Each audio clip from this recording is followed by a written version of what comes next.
Joseph Murphy brings up a good point on Evan Fournier. He wants to know, are the Knicks going to buy out Evan Fournier if they don't move him by the trade deadline? Now, ESPN's Bobby Marks brought up an interesting point on Fournier, and if the Knicks do not move him by the deadline, he says he thinks there's a good chance that the Knicks would pick up that team option for Fournier for next season because his salary is very valuable when you're trying to put together a trade. You're trying to put together enough salary to match another team for a top player.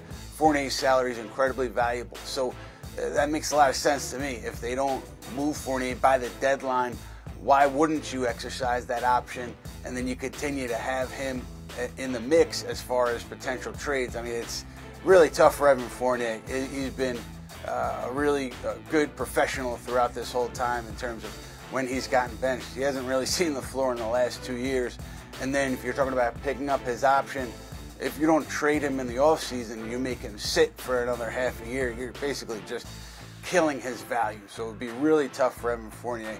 But I could see the Knicks, again, as Bobby Marks suggested, picking up that team option for next year on Fournier, just to have him in the offseason available for potential trades, because, again, that salary really would help you out if you're trying to aggregate salaries and get to a certain number.